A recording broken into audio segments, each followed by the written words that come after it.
Hi, my name is Irina, and I'm a 27-year-old Romanian from Bucharest. The story I'm going to share with you shows how crazy life can be. From a young age, I had a huge crush on my best friend Chris, who was 5 years older than me. Our parents grew up together, so that meant we naturally became close friends. I have so many childhood memories of time spent with Chris. My favorite one was from when I was about 6 years old. For some reason, I was really upset, so Chris took a flashlight and shined it on the wall, then did a shadow puppet story for me using his hands. It's seriously one of the most precious memories I have. Also, whenever any other boy came anywhere near me, Chris would jump in and tell them to go away. It was like I had my own personal bodyguard.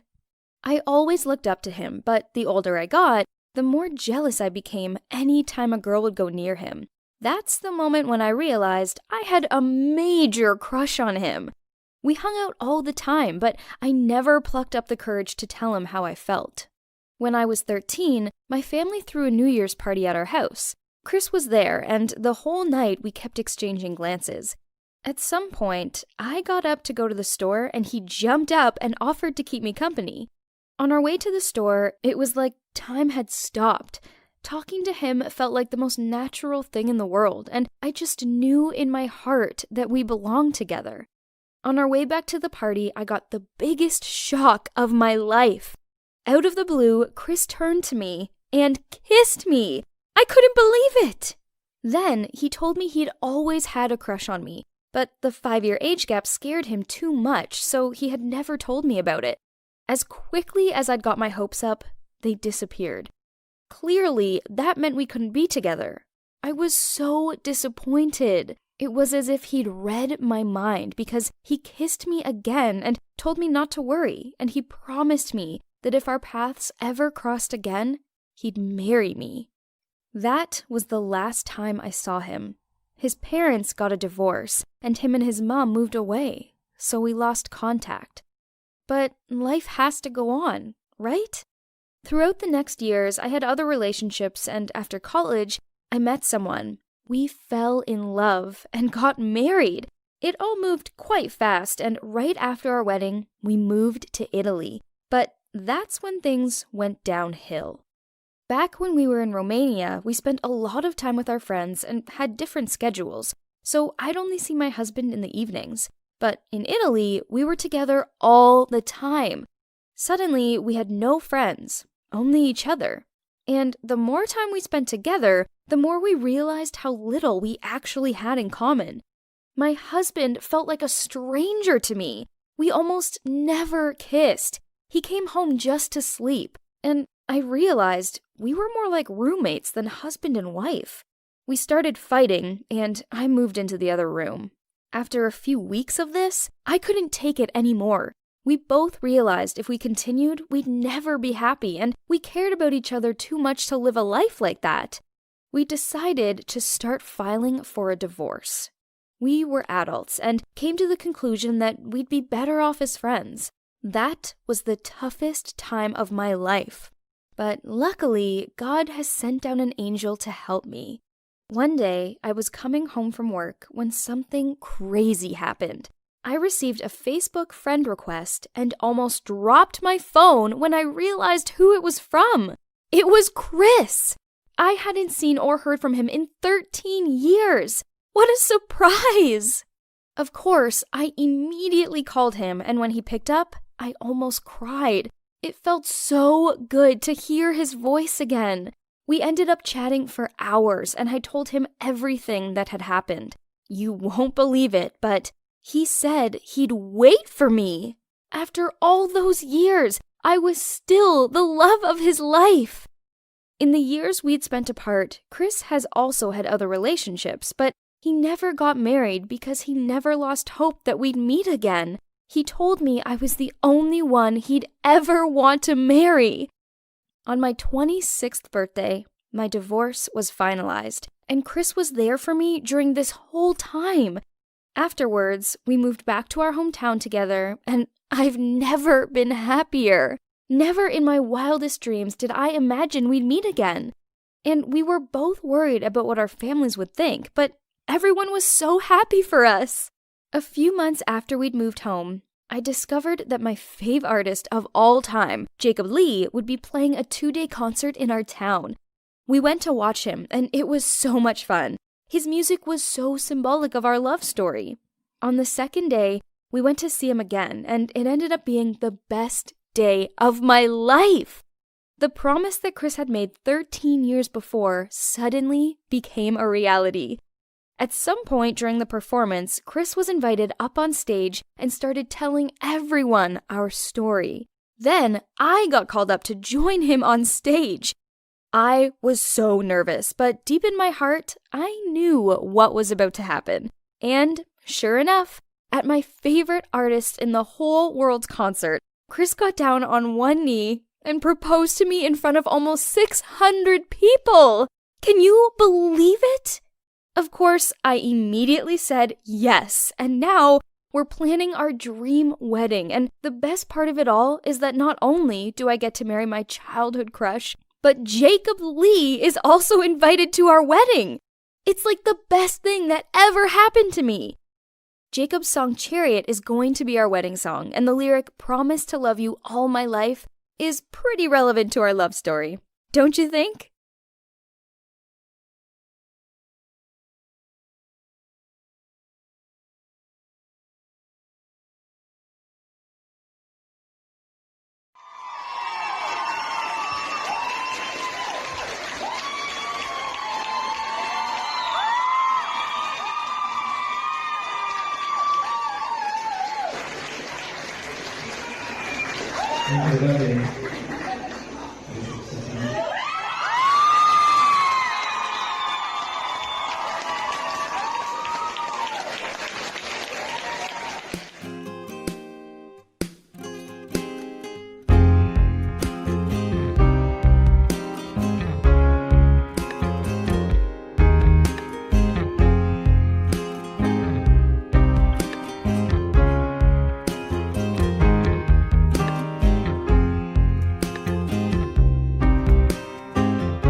So basically this happened when I was in the 6th grade, and I've always had a really big love for theater and drama and that kind of stuff. So I decided to audition for this play, and my crush also happened to be in this play. And the thing was that I was super excited about that. He said like a little flirty line to me in the play, and I was so excited about that.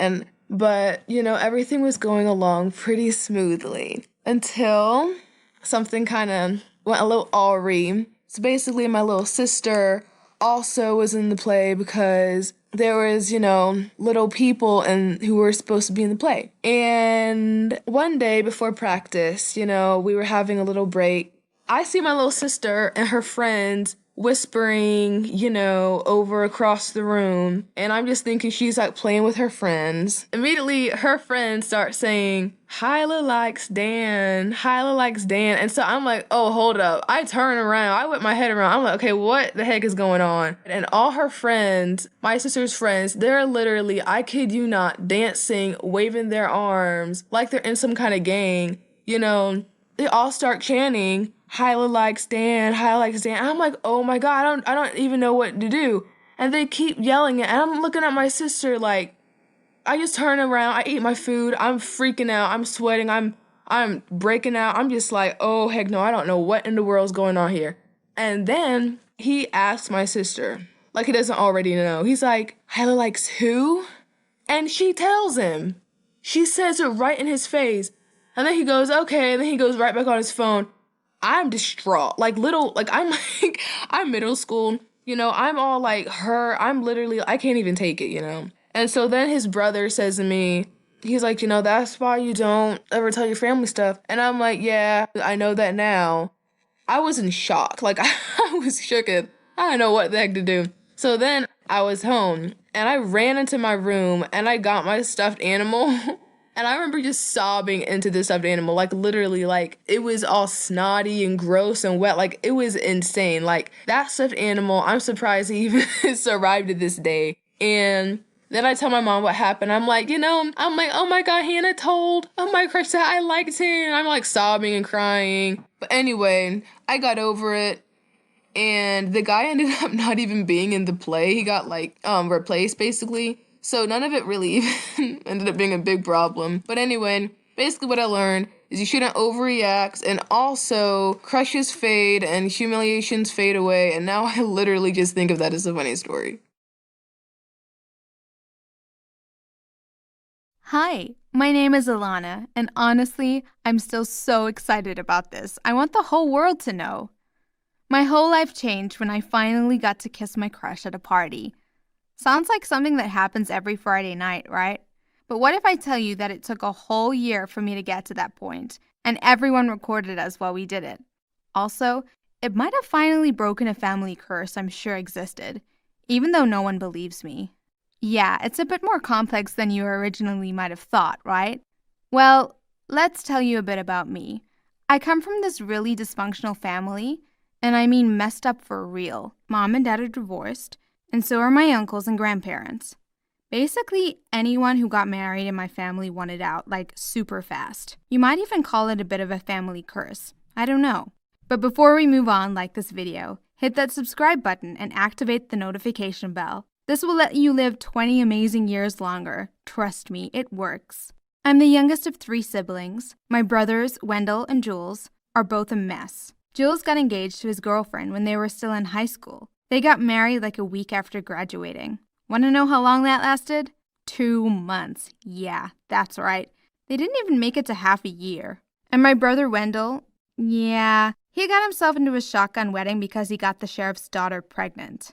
So he married her even though they had only been dating for like 5 or 6 months. They're still married, but believe me when I say, not happily. At least my niece is super cute, and I get to babysit her often. She's almost 2 years old now, and the most adorable little girl ever. I hate it when my brother and sister-in-law argue in front of her. I don't think they'll stay married much longer, but my brother is too afraid of his dad-in-law to actually file for a divorce.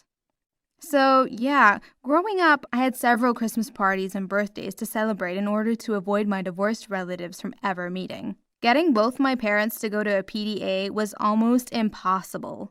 These issues really affected the way I saw relationships and love, you know? In my mind, no matter how much you like someone, it always ended up going wrong. And mom and dad didn't just break it off. They hated each other's guts, but kept contacting each other all the time. Mom would tell him she wanted to go back to him, and then he'd go to her place and they'd be super lovey-dovey for a few days before he accused her of cheating or she got annoyed by his old habits or something. Then they'd split up again and it all went to hell. They were the most divorced couple I'd ever met. And the worst part was that my brothers and I always got dragged into this mess every single time. Jules and Wendell are quite a bit older than me, and because of that, I was usually the only one living at home with my mom when these temporary reconciliations happened. I bet you can imagine why I'm the youngest by far. Yeah. Mom and Dad thought a third baby, after years and years of a rocky marriage, would fix everything.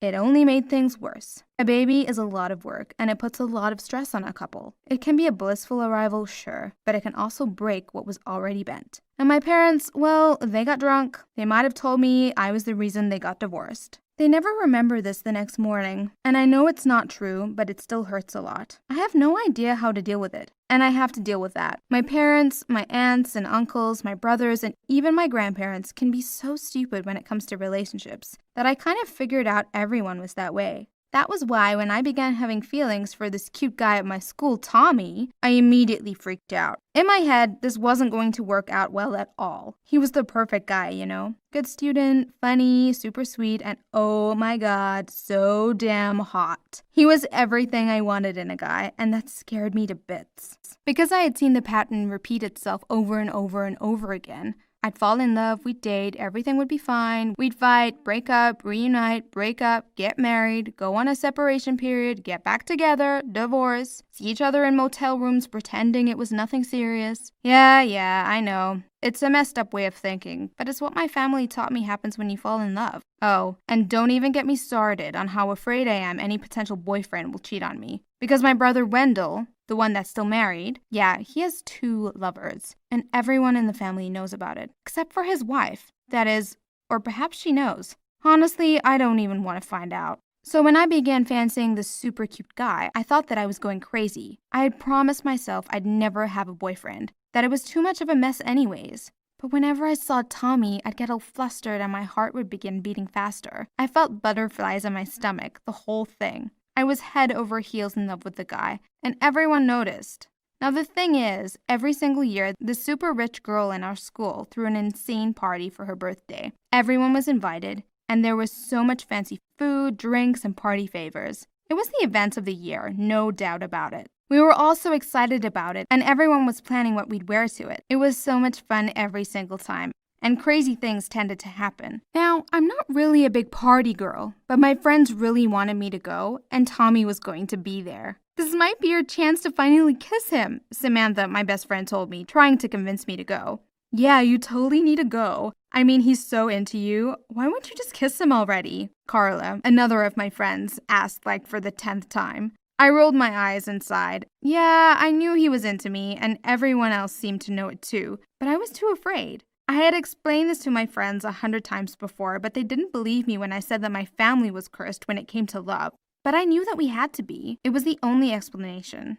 Well, I decided to go to the party and see if maybe kissing him finally felt right. If I could get over my fears. My friends kept pushing me to do it, and they all laughed at the idea of the curse. Your family is just messed up. But you turned out normal, Sam told me, and I rolled my eyes. Sure, every single member of my family is just messed up, I asked, and she shrugged. No one had a good answer for that question, you know. Anyways, my friends and I were super excited about the party of the year. We tried on so many different dresses, and I settled for a strapless green one that made my eyes pop. I felt so beautiful. I was usually kind of nerdy, using oversized clothes, but that night felt like it could be the beginning of something super special. My friends applied makeup on me and combed my hair into a long braid. Honestly, I felt super hot, and when we walked into the party, guys were actually staring at me. They complimented the way I looked in ways that maybe I shouldn't say here. There were a few bad words sprinkled around in what they claimed they would like to do to me in that dress. I didn't care about any of them, though. My mind was set on Tommy, and if perhaps I could finally get over my fears of messing up my first relationship ever, maybe I'd be able to kiss him. I was so nervous, believe me. I spotted Tommy chatting with a group of his friends, and he looked so dreamy that I was completely drooling over him. God, he was so perfect. My friend Sam laughed when he saw the expression on my face and gave me a little look. When are you going to make a move and kiss him already? She asked me. But I didn't feel ready just yet. When the time is right, I'll know it and I'll kiss him, okay? But I don't feel we're there just yet. But look at him, he can't take his eyes off you, Sam retorted. And I looked over at Tommy. It was true. He was staring at me and smiling, and this made me blush even harder. Anyways, I decided to go dance for a while and take my head off that issue. I was rocking to this amazing song when a girl suddenly tapped me on the shoulder. I turned around and it was one of Tommy's best friends. Hey Alana, Tommy wants to see you downstairs, she explained. I was super confused and I didn't know what to expect, but I followed behind her. I got there, following his friend, and I was super surprised to see all my best friends and his close friends too. Tommy was standing in the middle of them, and everyone had their cameras out. I was so embarrassed and confused, believe me. What's going on? I asked timidly, and Tommy walked up to me, taking my hands in his. He was so handsome and perfect. Alana, I want you to kiss me, he explained, and I looked away, even more embarrassed than before. I don't want to be the one to make the first move because I know how much this relationship thing worries you, so you have to be the one that kisses me first. I looked up into his eyes and bit my lower lip, unsure what to say. Perhaps I should leave, but I really did want to stay by his side. Are you sure? I mean, my family's a mess. I'm not even kidding you. All of them are divorced, crazy, and so annoying, I mumbled, and he just laughed and shrugged. I like you. And if you come with a little bit of baggage, I'm okay with that as well, he replied. That was when I finally kissed him. People around us cheered and clapped, and I know they were all recording our first kiss. It had been a year in the making, and everyone was just waiting for it to finally happen. It was the best 10 seconds of my life, even if everyone was staring at us. The next day at school, Tommy walked up to me, and much to my surprise, he told me he wanted to speak to me about something important. Look, I really like you. I know you have your concerns, but I'm in this for the long run, if you want me. So, will you be my girlfriend? He asked. I was so shocked and delighted and finally decided to let go of my fears. I said yes. We kissed again and he hugged me so tightly. I knew he really did love me. Now, believe it or not, that was 10 years ago. Tommy and I got married, have a kid together, and are still getting along great. No divorce or breakups in our future. I think I broke my family curse. Or perhaps it never existed to begin with, and my family is just really complicated. Thanks for watching. So what do you think? Do curses really exist? Let us know in the comments. Don't forget to subscribe and check out our other videos on the channel. About 2 or 3 years ago, I was in 5th grade and there was a Valentine's Day dance. So I had this group of friends of 6 people, 3 girlfriends and me and 2 guy friends. And I had a crush on one of the guys in our group. His name was Jack. Nobody asked anybody to the dance or anything. We just kind of all went as a group. And it was pretty fun. We danced for most of the night. They had like movies running and the gym and stuff, and it was like really fun. And then the 2 guys went over to go like at the punch table or whatever. Immediately, all 3 of my friends turned to me and are like, okay, so who do you like? And I'm like, oh no. Because at the time, like I said, I had a huge crush on Jack. And I almost asked him to the dance, but I chickened out at the last moment. I had the note written, almost put it in his locker, and I'm like, okay, no. I then looked at them, I'm like, oh, what? Turning super duper red, and I'm like, oh, nobody. And then they're like, come on, we know you better than that. So eventually they blackmailed me into some stuff, and they got it out of me. And then my one friend, let's call her Ivana, well, that's her name, so, went over to them and was just like, hey, Isabel, and then I rush in, like, literally, like, Olympic style running, pretty sure I could have won an award there, and just bowled her right over. I didn't actually knock her over, I just kind of, just gently smashed into her and knocked her out of the way. Just grabbed her hand and ran right back to the dancing area. I was like, do not even think about telling him. Eventually, she slipped away from me, and I'm pretty sure she told him. Yeah. And then the rest of the night was kind of weird because all 3 of my friends were like, oh, that was just a prank and stuff. And then Ivana was like, yeah, it was just a prank. So I don't know if he really believed it was a prank or not, but we were good. Everything was fine. I even got to dance with him, and yeah, it was cool. So yeah, I guess that was my Valentine's Day dance fiasco thing. I had a crush on Zach for my whole high school life. Maybe even before I knew what having a crush even was. We were close friends in middle school and then drifted apart as the years went by, but we always stayed friendly with each other.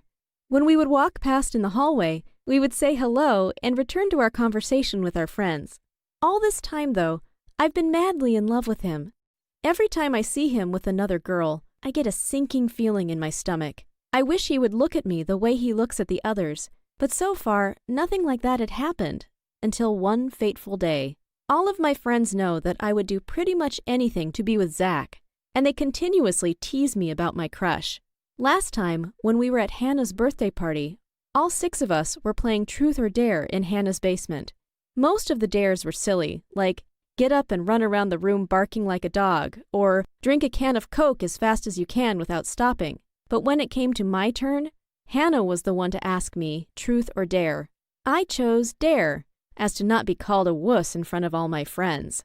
Hannah didn't even stop a beat to think when she blurted out, I dare you to steal Zach's underwear from his locker on Monday when he's at soccer practice. There was a gleam in her eye. She knew I was caught in the crosshairs.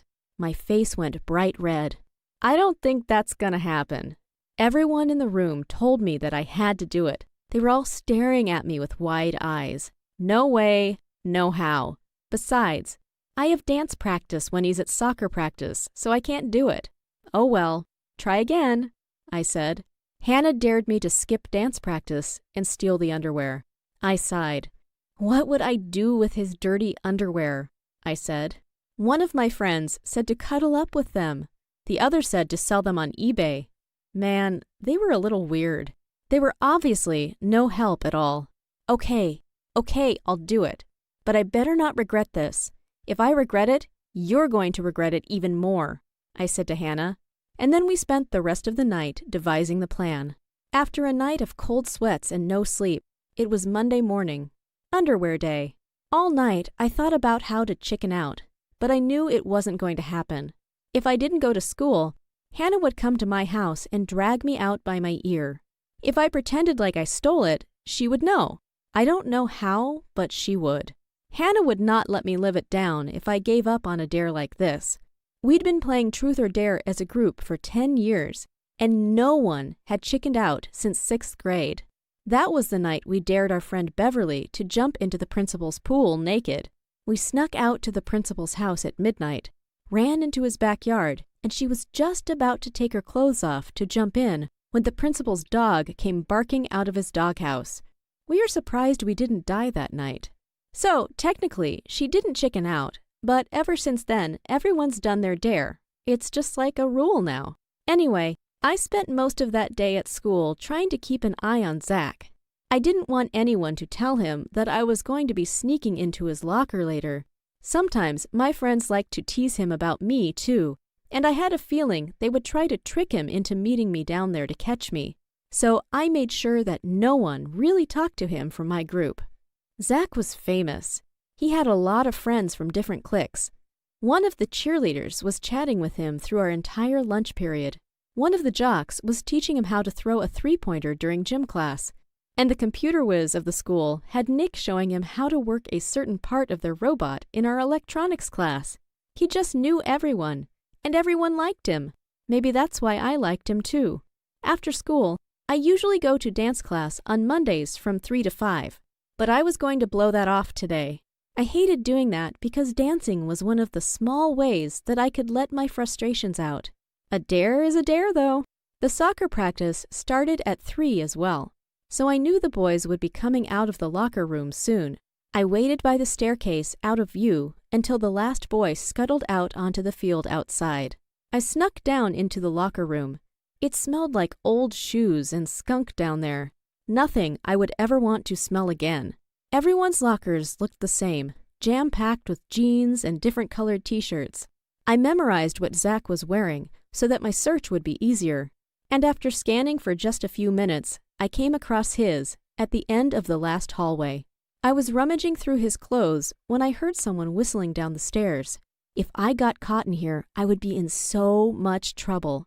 I needed to hide, but there was nowhere to go. I was standing next to a wall. The only way out was to sneak back through where the person was walking. My only choice was to get into the locker and pray. As soon as I pulled the door shut, Zach popped his head around the corner. I burst into a cold sweat. He couldn't see me through the locker door, but I could see him perfectly. And I cannot believe what happened next. Zach sat down on the bench in front of his locker. I was holding my breath as the cheerleader that he was talking to at lunch today came into the locker room as well. I know what you're thinking, but no, they weren't there for some romantic meeting, I don't think. Instead, it looked like Zach had money in his hand and he gave it to the cheerleader. She reached into her backpack and gave him a packet of papers. That's not even the strangest thing that happened. Soon after, the jock that was teaching him how to play basketball earlier was there, and Zach slid him money as well. From my vantage point, it looked like he gave the kid a stack of $100 bills. Person after person entered the locker room, and each one of them exchanged money or objects among them and Zach. The craziest thing of all was no one said a word the entire time. I thought that things were winding down, and I was going to get out of this locker soon. I was beginning to cramp, and I really had to pee, when the soccer coach came around the corner. It was only then that Zach said something. "Hey, coach." They exchanged kind remarks, and then the coach pulled a paper out of his back pocket. "Okay, here's how you did at practice today." And the paper showed achievements, times, and points that Zach scored during practice. The practice he had been sitting in the locker room for. "Awesome, thanks, man," Zach said and slapped a stack of money in the coach's hand. They both walked out of the locker room, and this was finally my chance to escape. I climbed out of the locker and finally stretched my body. I looked at my watch. I had been in the locker for 2 hours. I was just about to tiptoe out of the locker room my hands squeezing the life out of Zach's underwear, when none other than Zach himself rounded the corner. "Hey, Claudia, what's going on?" He looked super confused. I didn't blame him. I hadn't been here, and then I was. "Surprise!" I said, holding up my hands, the ones that were holding his underwear. He blinked, clearly freaked out and wordless. I tried to hide the underwear, but it was no use. "What you doing with my boxers?" Zach asked, eyebrows raised. "I could ask you what you're doing handing off thousands of dollars to people, especially your soccer coach, but we could also just walk away from each other and pretend this never happened." His face went white. "You saw that?" he asked. His mind must have been blown because he stared off into the distance. "I'll tell you why I was in here if you tell me why all those people were taking money from you." "Ha, not a chance," he said, trying to take his underwear from my grubby palms. "Are you in the mob or something?" I asked, pulling the undies away from him. It took him a bit, but he finally gave in. He knew he wasn't getting out of this without some type of answer. That's when he told me that he paid everyone to do things for him. The cheerleader does all his English homework. She writes all of his essays and gives him the answers to the tests since she has the class right before him. He pays her $1,000 a week, which he gets from his rich dad. The jock teaches him how to play basketball for $200 a week. All of this left me in disbelief. Then he said that he paid the coach $1,000 a week to pretend he's a soccer star. Zach has 40 awards, countless certificates, and a scholarship to college, and he's never stepped foot onto the soccer field. His cleats hang in his locker and have never touched mud. I wondered why his locker didn't smell bad like the rest of the room. "You can't tell anyone about this," he said, putting his hand on my knee. "Why not? Isn't this extortion?" I thought to myself. "Because I would be ruined," he almost shouted. "Well, if you want me to be quiet, then you better cut me in on some kind of deal." I don't think he was expecting those words to come out of my mouth. "Whatever you want. $1,000 a week? A car? What? My parents won't even notice." "Your money sounds nice, but that's not what I want. I want you to go out with me. Be my boyfriend. You realize you're creepily holding my underwear and we're hiding in my locker, right?" I nodded, knowing full well that I sounded like a stage 5 clinger. "Okay," I said, standing up. "I guess I'll be going now. I'll have to talk to the principal before I leave school, so I better catch her on her way out." Zach grabbed my arm and squeezed. "You can't. Please. My parents would disown me." He pulled me in for a kiss, and I felt instant fireworks between us. I don't know if he felt the same way, but it honestly didn't matter because I got the boy I wanted, and I got to keep his underwear as a souvenir. My friends don't understand how a silly dare that they didn't think I would pull off could end up with me having the boyfriend of my dreams. And I'm never going to tell them that this is all a ruse to keep Zach out of prison. The more Zach and I hang out, the more he seems to actually like me. He keeps asking me if I would rather have money, and of course, I say no. I would never choose money over him. However, I have asked him if he ever plans to stop paying everyone to do his responsibilities for him. He said that if he makes it into the college of his dreams, he'll stop paying people to do his work. For some reason, I don't believe him. He wants to go to a really prestigious school, and I know he's not really smart enough to be accepted. If he actually does get in, he'll fail miserably once he has to do his own schoolwork. That's why I've begged him to pay off the admissions counselors for both of us to get in. That way, I can keep a better eye on him. All we have to do now is wait for our admissions results to come back. We'll know if we have the grades to get in, and if we don't, he said he'd make sure that we're both walking down those tree-lined sidewalks by next fall. He'd bet his money on it. Hi, I'm Alice, and this is my story of how I managed to get my crush to fall for me. I've never had a boyfriend before, and from the moment I saw him, I decided I would find a way, anyway, to make this boy love me. You see, Ben was the new kid in school. You know what that's like, right? Everyone was curious about him. All the boys wanted to be his friends because his dad was a famous footballer, and all the girls wanted to be his girlfriend because, well, he's cute, okay? But it's not just that. There's something different about him. He's not loud and annoying like the other boys. He's quiet and he loves reading and he just seems kind of mysterious. It was the beginning of term, and I made a promise to myself that before the end of term, we would be holding hands and eating lunch together on the bench in the playground that everyone calls the lover's bench. Challenge accepted. Unlike the other girls who would walk by him and flick their hair and bat their eyelashes at him, I kept my distance. I didn't add him as a friend on my Instagram or Facebook, but I did stalk him, of course. Every night after my mom said goodnight, I would scroll through his photos and try to figure him out. I mean, his family was rich, and his dad was the talk of the town, but he still seemed so normal, so down to earth. On the weekends, when everyone else was hanging out in the mall, where was he? At his dad's football matches? It didn't seem like it. He posted a video once from the new modern art museum that had just opened. I knew my friends wouldn't be interested, so I begged my mom to take me. I said it was for research for a project, which technically isn't a lie, but I couldn't exactly tell her it was so I could make Ben fall for me. I took lots of photos of the exhibitions and even a selfie at the entrance to the museum. I shared them online and used the same hashtag he had, hoping he'd see it. Okay, so he liked art. What else did he like? He always had his nose in a book, but I could never get close enough to see what it was he was reading. One day after school, I went to the school library and asked the librarian if she could tell me what Ben liked to read. She pointed me in the direction of the classics. She said he was working his way through the works of Shakespeare and had just finished Romeo and Juliet. Jackpot! I borrowed a copy, and the next day at school, I made sure to carry it everywhere with me. In our literature class, where I had always been pretty quiet, I started raising my hand more. I swear he smiled at me after that class. So he liked literature and art. He was so smart. It made me giggle when I thought about all the other girls wearing football tops to try and win him over. He wasn't like his dad at all. I had spent a whole week researching modern art, and I'd almost finished reading Romeo and Juliet. I decided it was time to approach him. He was sitting under a tree reading.